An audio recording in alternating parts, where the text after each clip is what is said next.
In this video, we'll learn how to make the button from the Valorant landing page. If you're interested in following along with this tutorial, the link to this starter template is below in the description.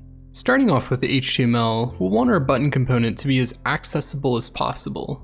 The way that the button component was implemented in the Valorant landing page was by stacking multiple spans and divs inside of the button component. This inherently makes it more difficult for screen readers to pick up on the elements when navigating and focusing. The easiest way to make this more accessible is to trim down the amount of HTML elements to be exactly what the function of the HTML elements are supposed to be. For example, if you're making a button, use HTML button element and keep the amount of divs inside of it to a minimum. I'll name the class of this button as primary button. I'll also be wrapping this button in a decorative border that goes around the button and breaks on the sides. I'll just name this div as the class button borders. In the CSS, I've created just a basic flex container to center the button and set up a couple variables to reuse in the button component. I've also set the variables to what colors we'll be using for the button. You're welcome to branch off this code pen using the link in the description. To begin styling our button, I'll start by adding the cursor pointer style. This way the button will look clickable when the user hovers over the button. Next I'll add the font. I'm currently using Ropa Sans from Google Fonts as it's the closest that I could find to what's on the current Valorant website, Next. I'll also set the size of this font to 0.9 rem, the font weight to bold, and the letter spacing to 0.05 rem. For our border, I'll set it to a 1 pixel solid and set it to our secondary color variable. I'll set the padding for the button to 1.3 rem for the top and bottom and 4 rem for the left and right sides. For the background, I used an SVG I created in the free design tool Figma. You can use this or any other SVG editor to create this parallelogram type shape. In order to make the background more responsive to the width of the button, try to adjust the background size to where it just extends out to where you can see nothing but the fill color of the SVG. In this case, I made the background size 130% of the size of the button. To make our SVG background swipe in on hover, I'll just set the initial background position to 500.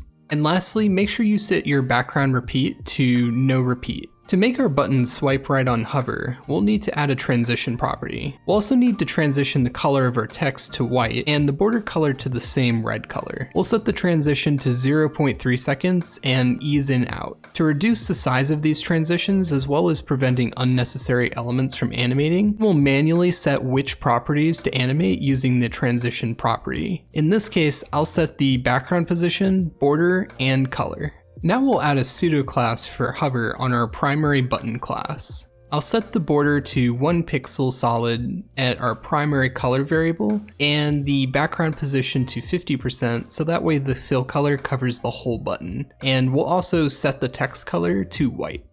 Now that we have our hover effect, let's create the gap in the top left corner of the button. We'll add a pseudo before class to our primary button. When using pseudo classes, you'll need to set up the content to an empty string in order to get your element to show up. I'll add a position absolute attribute and set the background color to our background color variable, and then set the width and height to 0.2 rem. In order for this element to be position relative to the button instead of relative to the entire page, we'll go up and add a position relative attribute to the button primary class. In order for our gap to overlap our border at the top left corner of the button, I'll set the top attribute to -1 pixel and also the left to -1 pixel. Lastly, so that our gap disappears when we hover over it, we'll add in a transition for the background color for 0.15 seconds with ease in out. Then we'll add a new pseudo class for when we hover over the primary button to set the before pseudo class background color to our primary color variable.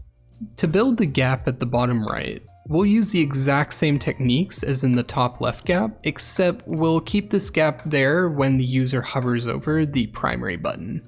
I'll also make this gap twice as big as the one in the top left, or 0.4 rem for both the height and the width. For this gap, instead of setting the top and left attributes to -1 pixel, we'll set it for the bottom and the right attributes. Finally, to create the borders surrounding the button, we'll create a class for our button borders div surrounding our primary HTML element. We'll set this div to position relative and set the width and height of the element to fit content. We'll then create a pseudo class for the button borders class and then set the content to an empty string. Next, we'll set the position of this element to absolute and set the width of this element to calc 100% plus 0.9 rem. And then set the height to 50% and move it over by setting the left and the top attributes to negative 0.05 rem. For the border, we'll make it a 1 pixel solid using our secondary color variable, and to prevent the display of the bottom border, we'll set the border bottom to 0 pixels. To help make this border not look clickable, we'll set the opacity of this to 0.3. For the last element, we'll copy the exact same styling we used for our before pseudo class and create an after pseudo class. We'll only need to change the top attribute to bottom and the border bottom attribute to border top. The last part to change is since the pseudo element is an after, it'll rest on top of the button. This prevents the user from being able to click on the button on the bottom half. In order to fix this, set the z-index of the after pseudo class to 0 and then go back up to the primary button class and add a z-index attribute of 1. This will allow the button border to remain in the background and not interfere with the button. Now we've completed an accessible version of the button from the Valorant landing page. If you have any questions, let me know in the comment section. If you enjoyed the video, make sure to give it a like and subscribe and hit the bell for more videos like these to come.